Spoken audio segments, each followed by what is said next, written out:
Muy buenas tardes y bienvenidos a este canal. Mi nombre es Encarnación Troyano y en el vídeo de hoy vamos a estudiar el tema 5 que corresponde al temario de las oposiciones para el Ayuntamiento de Torrós, donde se han convocado 11 plazas de auxiliar administrativo. Este tema trata los siguientes epígrafes: la organización municipal, concepto y clase de órganos, órganos de régimen común, competencia, concepto y clase, el alcalde, elección y competencias, tenientes de alcalde, junta de gobierno local, el pleno, constitución y competencia, los órganos complementarios y el funcionamiento de los órganos colegiados locales. El Reglamento de Organización y Funcionamiento de las Entidades Locales distingue entre órganos necesarios y órganos complementarios. Antes de ver dicha clasificación, tenéis que tener en cuenta algo importante. El término necesario y complementario, al que hace alusión el reglamento al clasificar los órganos, no se refiere a que los órganos necesarios sean aquellos que siempre deben existir, porque tenemos el ejemplo de la Junta de Gobierno Local, que está dentro de la clasificación de órganos necesarios, pero sin embargo puede o no existir.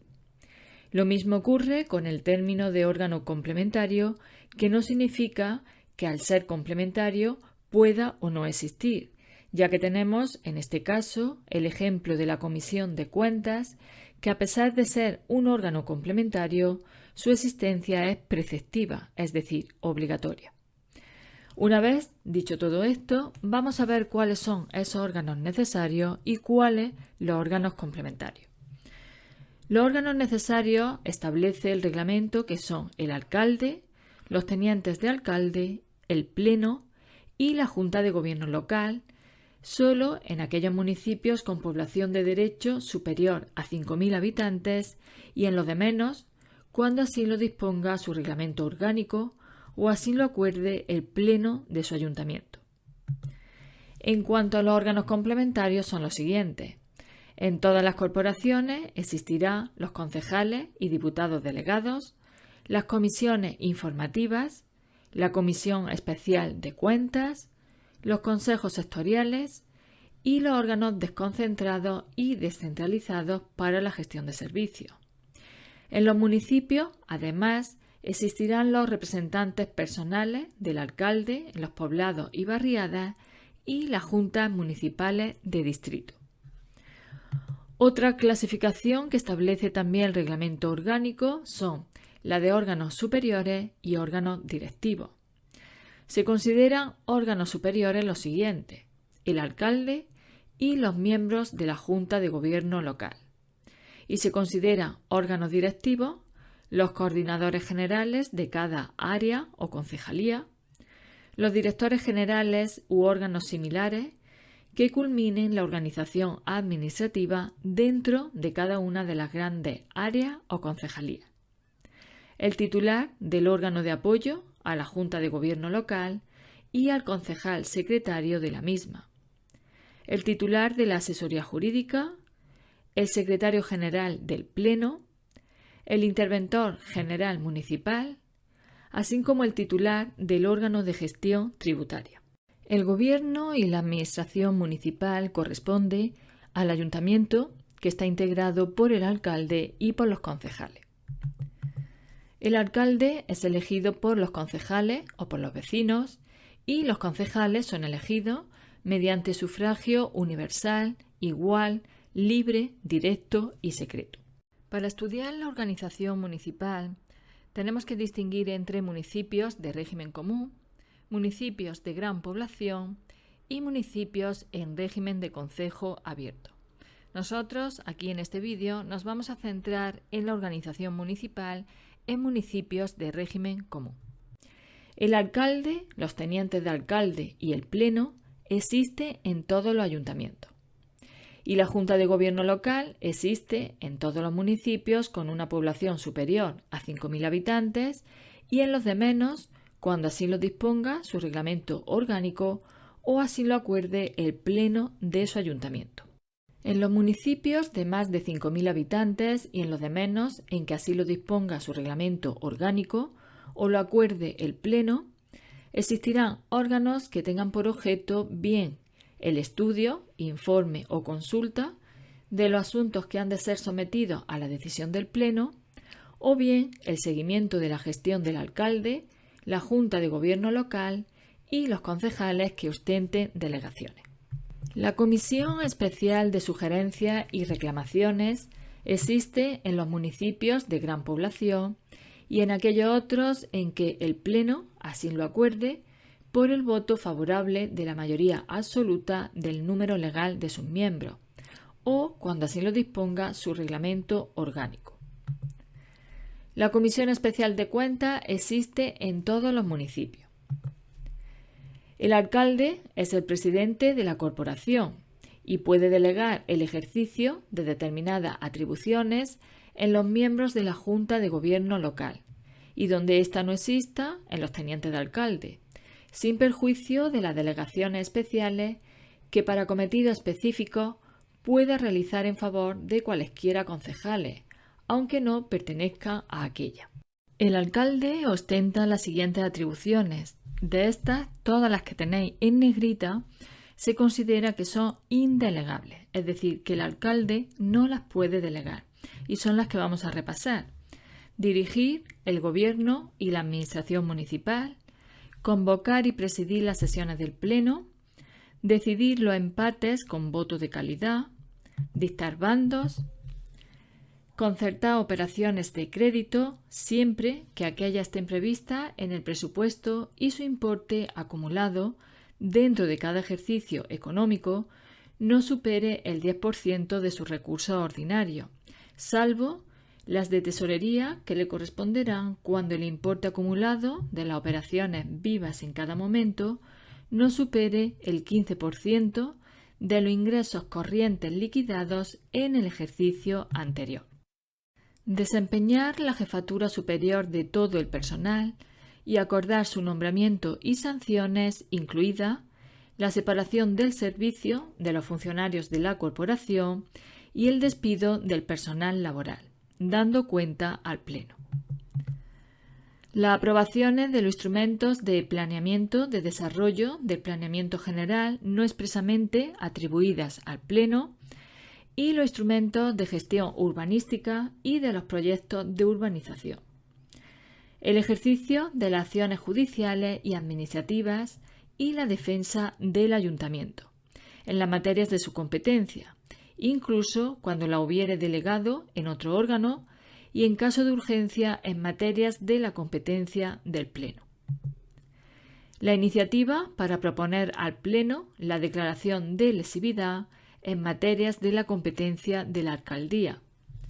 Adoptar personalmente y bajo su responsabilidad, en caso de catástrofe o de infortunios públicos o grave riesgo de los mismos, las medidas necesarias y adecuadas, dando cuenta inmediata al Pleno. Estas atribuciones que tenéis en pantalla también le corresponde al alcalde, pero como veis ninguna de ellas está en negrita, por lo tanto no me voy a detener a leerlas. Vamos a continuar con los tenientes de alcalde, que los designa y remueve el alcalde entre los miembros de la Junta de Gobierno local y donde ésta no exista, de entre los concejales. Los tenientes de alcalde sustituyen por el orden de su nombramiento y en los casos de vacante, ausencia o enfermedad al alcalde. El Pleno está integrado por todos los concejales y es presidido por el alcalde. Corresponden al Pleno municipal en los ayuntamientos las siguientes atribuciones. En este caso vamos a hacer lo mismo que hemos hecho con las atribuciones del alcalde. Os dejo todas las atribuciones del Pleno, pero las que están en negrita son las que no se pueden delegar y son las que vamos a repasar.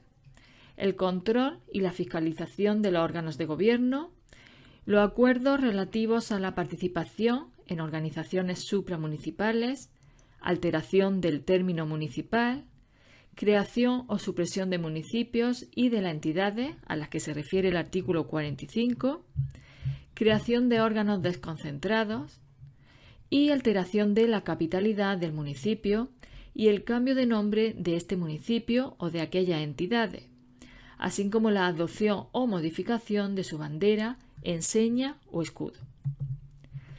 Tampoco se puede delegar la aprobación inicial del planeamiento general y la aprobación que ponga fin a la tramitación municipal de los planes y de todos los demás instrumentos de ordenación previstos en la legislación urbanística, y la aprobación inicial de los convenios que tengan por objeto la alteración de cualesquiera de dichos instrumentos.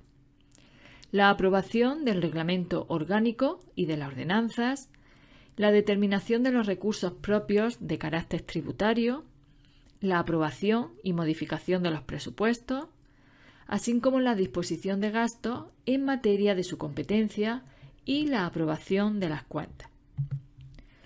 La aprobación de las formas de gestión de los servicios y de los expedientes de municipalización. La aceptación de la delegación de competencias hecha por otras administraciones públicas. El planteamiento de conflictos de competencias a otras entidades locales y demás administraciones públicas. La aprobación de la plantilla de personal y de la relación de puestos de trabajo. La fijación de la cuantía de las retribuciones complementarias fijas y periódicas de los funcionarios, así como el número y régimen del personal eventual.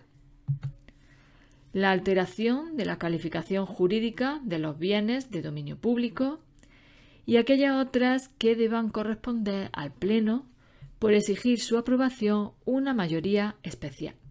La votación sobre la moción de censura al alcalde y sobre la cuestión de confianza planteada por el mismo, que serán públicas y que se realizarán mediante llamamiento nominal en todo caso, y que se rigen por lo dispuesto en la legislación electoral general. El Pleno puede delegar el ejercicio de sus atribuciones en el alcalde y en la Junta de Gobierno local.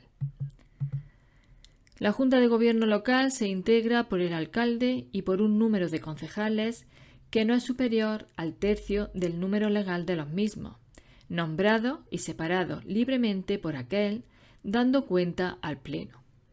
Y le corresponde la asistencia al alcalde en el ejercicio de sus atribuciones, así como las atribuciones que el alcalde u otro órgano municipal le delegue o le atribuya las leyes.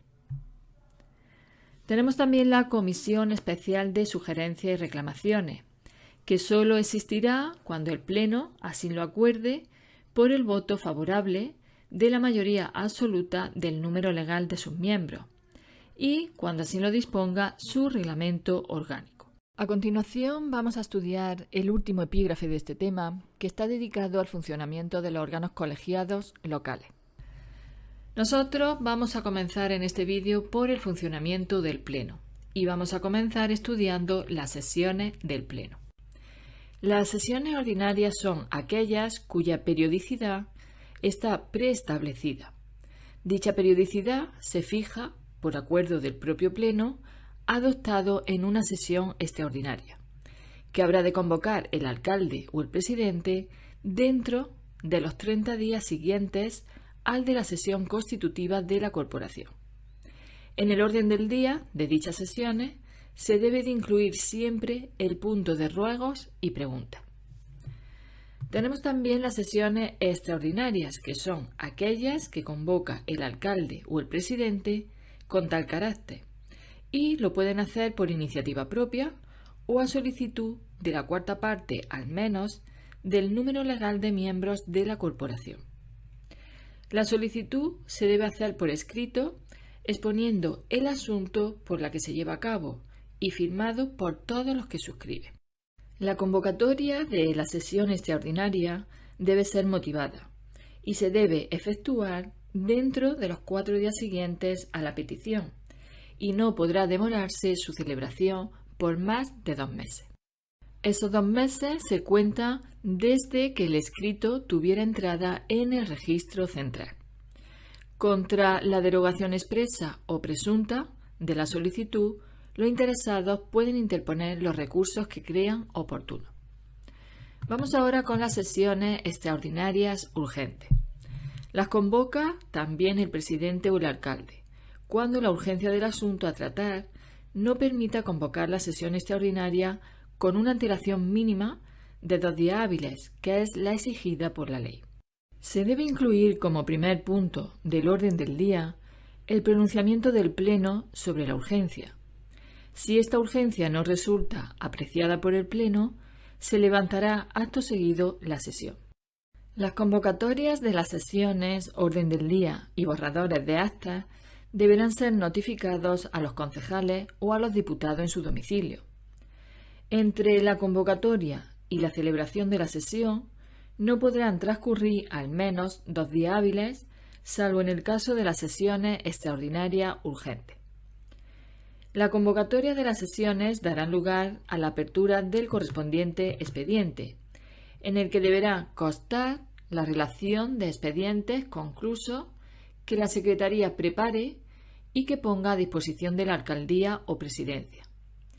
La fijación del orden del día por el alcalde o por el presidente, las copias de las notificaciones cursadas a los miembros de la corporación, la copia del anuncio en el tablón de edictos del ayuntamiento o diputación y, en su caso, de la prensa local, minuta del acta, copias de los oficios de remisión de los acuerdos adoptados a las administraciones del Estado y comunidad autónoma y la publicación de los acuerdos en el tablón de edictos. El orden del día de las sesiones será fijado por el alcalde o por el presidente, asistido de la Secretaría. Podrá recabar la asistencia de los miembros de la Junta de Gobierno local y, donde ésta no exista, de los tenientes de alcalde. En el orden del día solo pueden incluirse los asuntos que hayan sido dictaminados, informados o sometidos a consulta de la comisión informativa que corresponda. El alcalde o el presidente podrán incluir en el orden del día asuntos que no hayan sido previamente informados por la respectiva comisión informativa, pero solo lo pueden hacer cuando haya razones de urgencia para hacerlo y que estén motivadas, y lo puede hacer a iniciativa propia o a propuesta de alguno de los portavoces.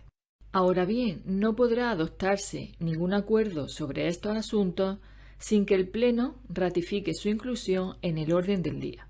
Serán nulos los acuerdos adoptados en sesiones extraordinarias cuando se trate de asuntos no comprendidos en su convocatoria, y serán nulos los acuerdos adoptados en sesiones ordinarias sobre materias no incluidas en el respectivo orden del día, salvo declaración de urgencia hecha por el órgano correspondiente. Toda la documentación necesaria para el debate debe estar a disposición de los miembros de la corporación desde el mismo día de la convocatoria en la secretaría de la misma. El Pleno celebrará sus sesiones en la Casa Consistorial, Palacio Provincial o sede de la corporación, salvo en los supuestos de fuerza mayor. Para la convocatoria de las sesiones, los órdenes del día, las mociones, los votos particulares, la propuesta de acuerdo y los dictámenes de la comisión informativa, se utiliza la lengua castellana o la lengua cooficial de la comunidad autónoma a la que pertenezca la entidad local. Cuando así lo exija la legislación de la comunidad autónoma a la que pertenezca la entidad local, se redactarán en la lengua cooficial en la comunidad autónoma a la que pertenezca la corporación. Y en los debates podrán utilizarse indistintamente la lengua castellana o la cooficial de la comunidad autónoma respectiva. Toda sesión debe respetar el principio de unidad de acto, es decir, se procurará que la sesión termine el mismo día en que comenzó. Si no se han resuelto, una vez terminada la sesión, todos los asuntos del orden del día, el presidente podrá levantar la sesión y los asuntos que no se hayan debatido se deben incluir en el orden del día de la siguiente sesión. Las sesiones del Pleno serán públicas como regla general, pero podrán ser secretos el debate y la votación de aquellos asuntos que puedan afectar al honor, a la intimidad personal y familiar y a la propia imagen de los ciudadanos, cuando así se acuerde por una mayoría absoluta. Se pueden instalar sistemas megafónicos o circuitos cerrados de televisión. El público que asiste a las sesiones no podrá intervenir en ellas, pero una vez levantada la sesión, la corporación puede establecer un turno de consulta para el público asistente sobre temas concretos de interés municipal. El orden de colocación de los grupos políticos se determinará por el presidente y tendrá preferencia el grupo formado por los miembros de la lista que hubiera obtenido mayor número de votos. Para la válida constitución del Pleno se requiere la asistencia de 1/3 del número legal de miembros de la corporación, que nunca podrá ser inferior a 3 y que en todo caso se requiere la asistencia del presidente y del secretario de la corporación o de quienes legalmente le sustituyan. Hay que tener en cuenta que si en una primera convocatoria no existiera el quórum necesario, es decir, la mayoría necesaria, se entenderá convocada la sesión automáticamente a la misma hora y 2 días después. Si tampoco se alcanza, en ese caso, el quórum necesario, la Presidencia dejará sin efecto esa convocatoria y dejará los asuntos incluidos en el orden del día para la primera sesión que se celebre con posterioridad, ya sea una sesión ordinaria o ya sea una sesión extraordinaria. Como regla general, la ley establece que todos los debates incluidos en el orden del día se debatirán y se votarán por el orden en que estuviesen relacionados en el orden del día. Respecto a esta regla general, la ley regula 2 excepciones. La primera de ellas es que el alcalde o el presidente puede alterar el orden de los temas o puede retirar un asunto cuando su aprobación exigiera una mayoría especial y esta mayoría no pudiera obtenerse en el momento previsto inicialmente en el orden del día. La segunda excepción es que puede que algún grupo político desee someter a la consideración del Pleno, por razones de urgencia, algún asunto que no esté comprendido en el orden del día y que no tenga cabida en el punto de ruegos y preguntas. En ese caso, el portavoz del grupo que hace la propuesta justificará la urgencia de la moción y el Pleno votará acto seguido sobre si procede o no su debate. Y si el resultado de la votación fuera positivo, se seguirá el mismo procedimiento que si se hubiera tratado de algún punto incluido en el orden del día. Si se lleva a cabo el debate, en ese debate deberán seguirse las siguientes reglas. Solo podrá hacerse uso de la palabra previa autorización del alcalde o presidente. El debate se iniciará con una exposición y justificación de la propuesta, a cargo de algún miembro de la comisión informativa que la hubiera dictaminado o de alguno de los miembros de la corporación que suscriban la proposición o moción, en nombre propio o del colectivo u órgano municipal que propone la misma. A continuación, los grupos consumirán un primer turno. El alcalde o presidente velará para que todos los que intervienen tengan una duración igual. Si alguien se considera aludido por una intervención, podrá solicitar del alcalde o del presidente que se conceda un turno por alusiones, que será breve y conciso. Si lo solicita algún grupo, se procederá a un segundo turno. Transcurrido ese turno, el alcalde o presidente puede dar por terminada la discusión, que se cerrará con una intervención del ponente en la que brevemente ratificará o modificará su propuesta.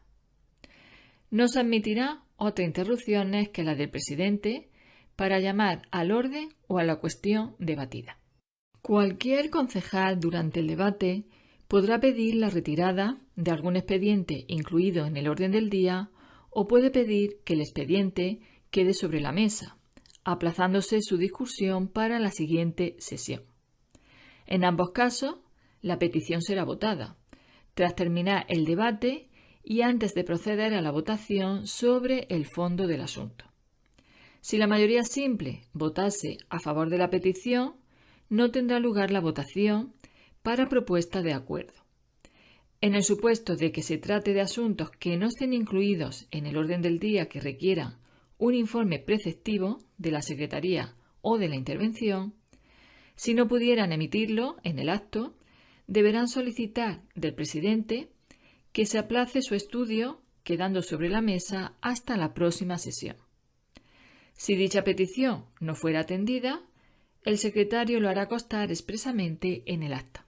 Los funcionarios que son responsables de la secretaría y de la intervención podrán intervenir cuando fueran requeridos por el presidente por razones de asesoramiento técnico o para la aclaración de conceptos.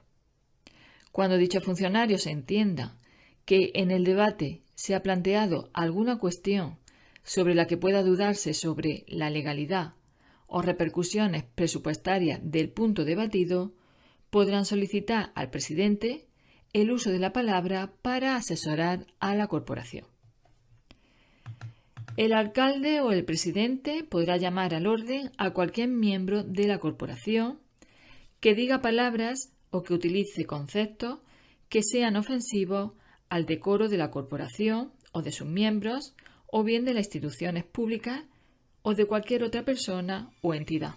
El alcalde o presidente también podrá llamar al orden a cualquier miembro de la corporación que produzca interrupciones o de cualquier otra forma altere el orden de las sesiones, así también como que pretenda hacer uso de la palabra sin que le haya sido concedida o una vez que le haya sido retirada. Una vez que le llama al orden 3 veces, en la misma sesión, el presidente podrá ordenarle que abandone la reunión. Hay que tener en cuenta también que si algún miembro de la corporación tuviera que abstenerse de participar en la deliberación y votación, deberá abandonar en ese caso el salón mientras se discute y mientras se vota el asunto, salvo cuando se trate de debatir su actuación como corporativo. En ese caso, ese miembro de la corporación tendrá derecho a permanecer y a defenderse.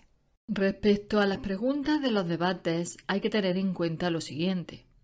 Las preguntas planteadas oralmente en el transcurso de una sesión serán generalmente contestadas por su destinatario en la sesión siguiente, salvo que el preguntado quiera darle una respuesta inmediata.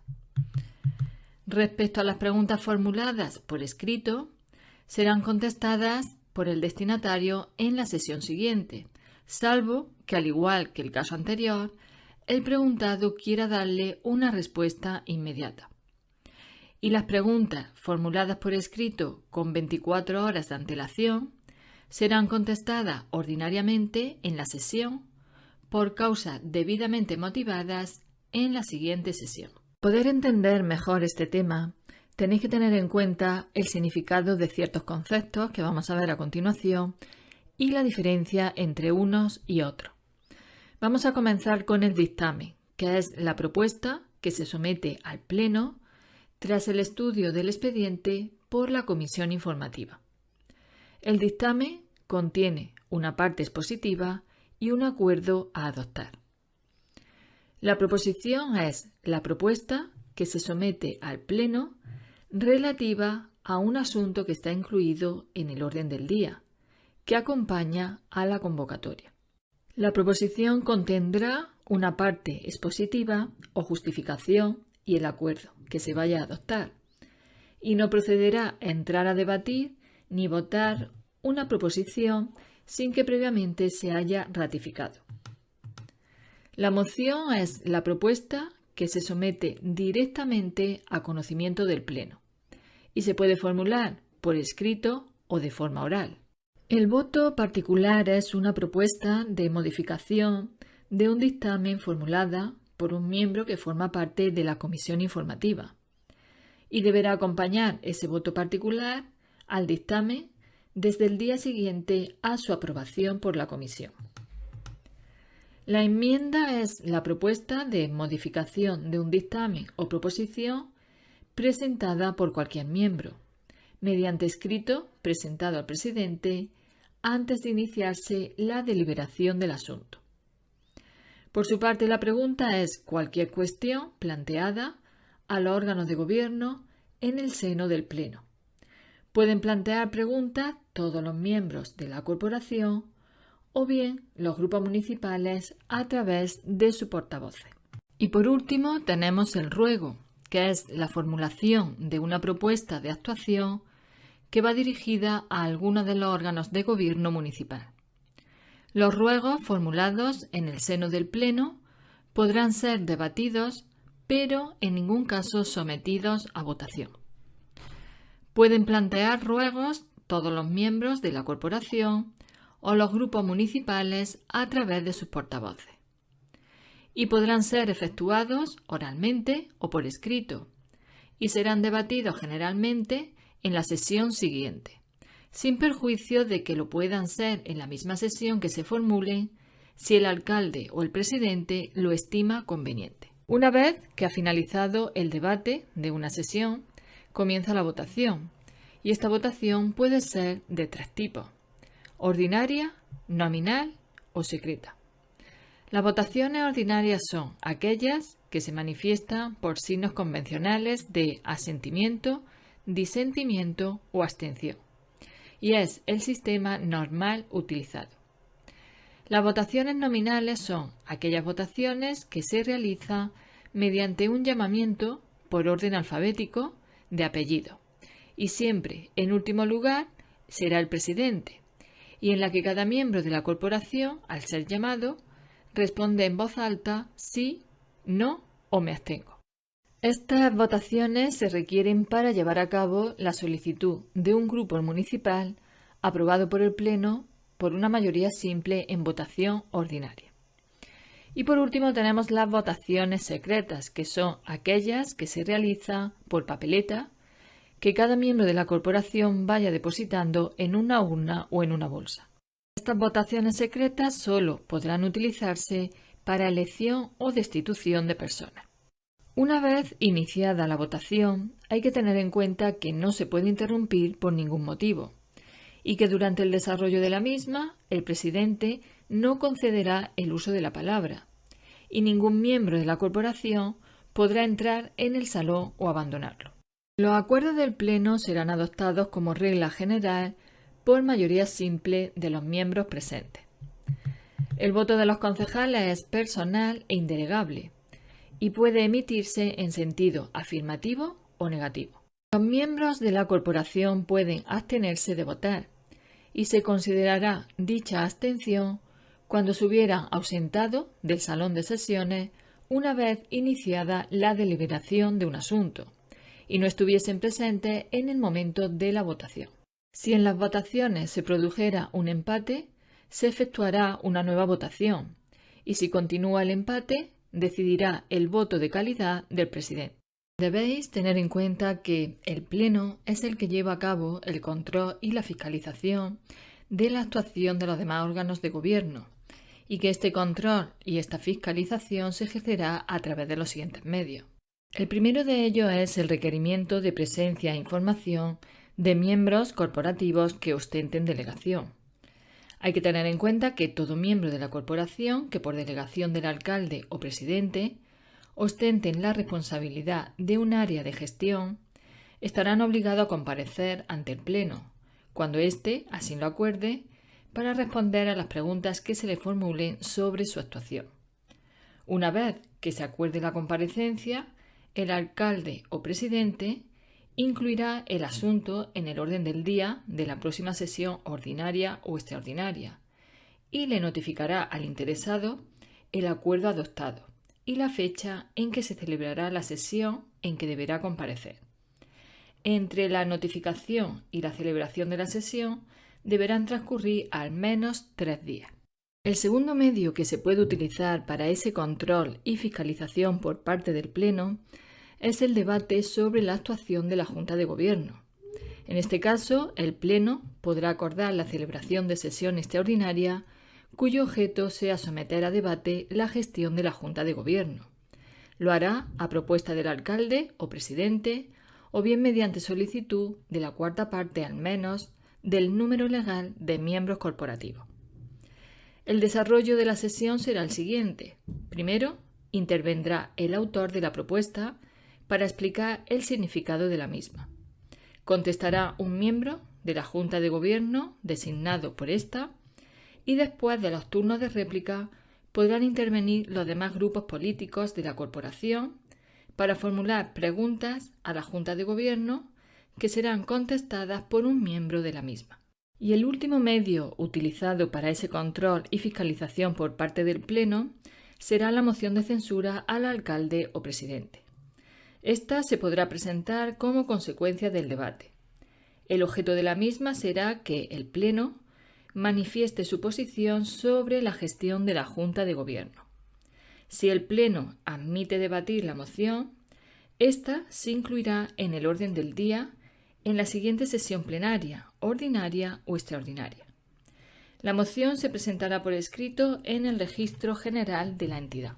Entre la presentación de la moción de censura y la celebración de la sesión extraordinaria deberán transcurrir al menos 7 días.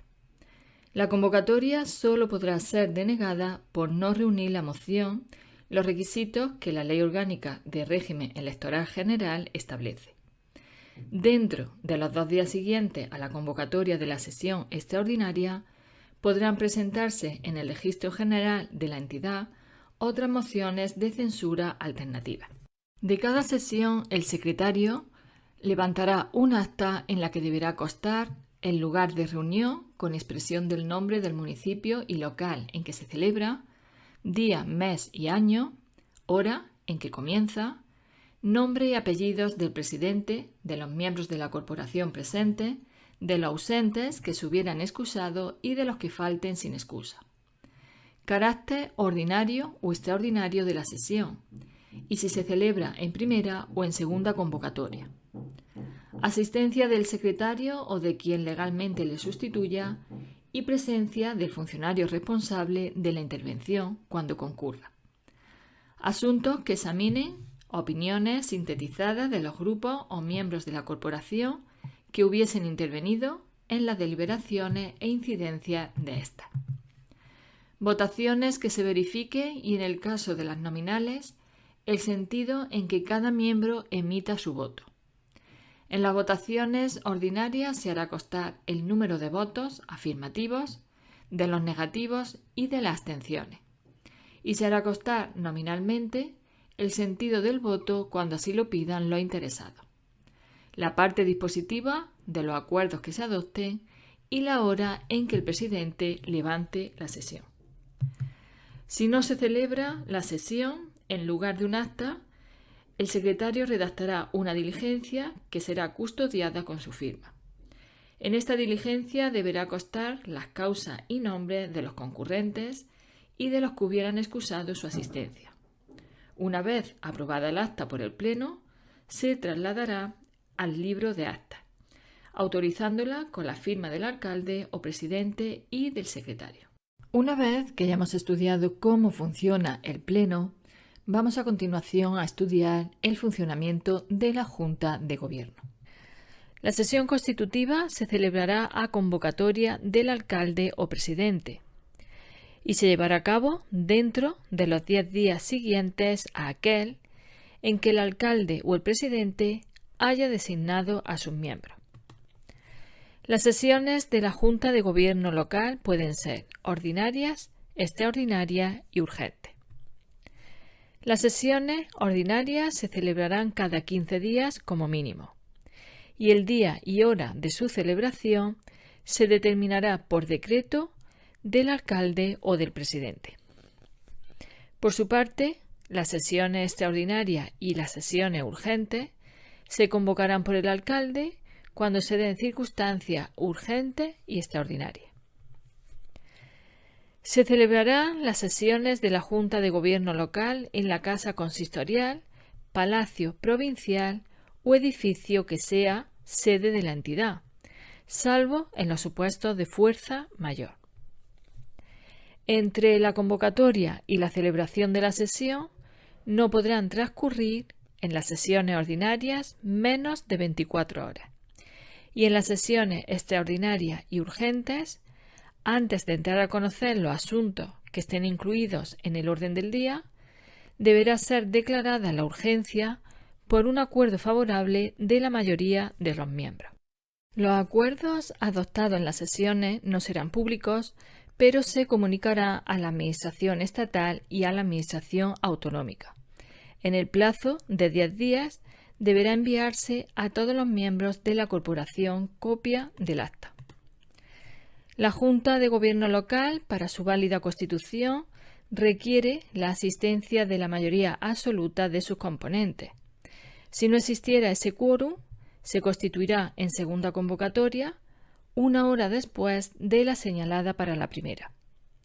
En ese caso, será suficiente la asistencia de la tercera parte de sus miembros y, en todo caso, un número no inferior a 3. El alcalde o presidente dirigirá los debates y ordenará esos debates a su prudente arbitrio en el seno de la comisión. Las actas de las sesiones se transcribirán en libro diferente del de las sesiones del Pleno. Y tanto en sus sesiones como en sus reuniones, el alcalde o presidente podrá requerir la presencia de miembros de la corporación que no pertenezcan a la Junta de Gobierno local o de personal al servicio de la entidad. Una vez que ya hemos estudiado el funcionamiento de la Junta de Gobierno, continuamos estudiando el funcionamiento de las comisiones informativas. Las sesiones en las comisiones informativas pueden ser ordinarias, extraordinarias y urgentes. Las sesiones ordinarias se celebran con la periodicidad que acuerde el Pleno en el momento de constituirlas, en el día y en la hora que establezca el alcalde o el presidente de la corporación, o bien el presidente de la propia comisión. En cuanto a las sesiones extraordinarias, se convocarán obligatoriamente por el alcalde o presidente, cuando lo solicite la cuarta parte al menos de los miembros de la comisión. Pueden celebrarse dichas sesiones en la sede de la entidad respectiva o en otra dependencia de la misma. Deberán notificarse a los miembros de la comisión o a los grupos municipales con una antelación de 2 días hábiles, salvo las sesiones urgentes. El quórum necesario para que las sesiones sean válidas requiere la presencia de la mayoría absoluta de los componentes de la comisión en primera convocatoria y un mínimo de 3 miembros en segunda convocatoria 1 hora más tarde. El dictamen de la comisión podrá limitarse a mostrar su conformidad con la propuesta que le sea sometida por los servicios administrativos competentes, o bien formular una alternativa. Los miembros de la comisión que no estén de acuerdo con este dictamen podrán pedir que conste su voto en contra o pueden formular voto particular para su defensa ante el Pleno. De cada sesión se levantará acta a la que se acompañarán los dictámenes que hayan sido aprobados y los votos particulares que hayan sido formulados por aquello. Continuamos estudiando el funcionamiento, en este caso, de la Comisión Especial de Cuentas. Esta comisión es de existencia preceptiva, es decir, obligatoria. Su constitución, composición e integración y funcionamiento se ajusta a lo establecido para las demás comisiones informativas y le corresponde el examen, el estudio y el informe de todas las cuentas, presupuestarias y extrapresupuestarias, que deba aprobar el Pleno de la corporación. Podrá actuar como comisión informativa permanente para los asuntos relativos a economía y hacienda de la entidad, bien a través del reglamento orgánico o bien mediante un acuerdo adoptado por el Pleno de la corporación. En cuanto a las juntas municipales de distrito y su funcionamiento, tenemos que decir que su creación será acordada por el Pleno del Ayuntamiento, su composición, organización y ámbito territorial serán establecidos en el correspondiente reglamento regulador aprobado por el Pleno y tendrán el carácter de órganos territoriales de gestión desconcentrada. Su finalidad será la mejor gestión de los asuntos de la competencia municipal y facilitar la participación ciudadana en el respectivo ámbito territorial. Por último, y para terminar ya con este tema, tenemos a los consejos sectoriales y vamos a estudiar su funcionamiento. Su establecimiento podrá acordarse por el Pleno de la corporación. La composición, organización y ámbito de actuación serán establecidos en el correspondiente acuerdo plenario y su finalidad será canalizar la participación de los ciudadanos y de sus asociaciones en los asuntos municipales. Desarrollarán exclusivamente funciones de informe y propuesta en relación con las iniciativas municipales relativas al sector de actividad al que corresponda cada consejo. Estará presidido como regla general por un miembro de la corporación, que será nombrado y separado libremente por el alcalde o por el presidente, y actuará como enlace entre la corporación y el consejo. Pero hay que tener en cuenta que si el ámbito territorial de actuación de los consejos sectoriales coincide con el de la Junta de Distrito, en el caso de que exista, su presidencia en este caso recaerá en un miembro de la Junta correspondiente. Y nada más en relación con este tema. Si te ha gustado este vídeo, dale al me gusta y así me ayudarás para poder seguir subiendo vídeos a este canal. Gracias, como siempre, por estar ahí, al otro lado de la cámara, y os espero en el próximo vídeo.